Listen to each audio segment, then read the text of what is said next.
तो नमस्कार दोस्तों, आज मैं आप लोगों को कुछ पूछना चाहता हूँ। देखिए, अभी आज के डेट में इंडिया में बहुत सारे लोग हैं ना, नए नए लड़के जो माय फर्स्ट ब्लॉग करके पूरा वायरल छा जा रहे हैं।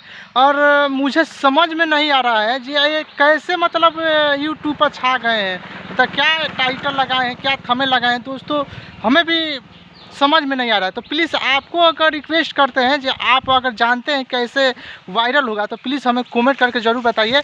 और मैं अभी तो देखिए, मेरा विनोद हलचल ऑफिशियल से सब्सक्राइब कीजिए, लाइक कीजिए। और मैं दाढ़ी शेविंग करा के आ रहा हूँ। देखिए, साइकिल मेरा खड़ी है।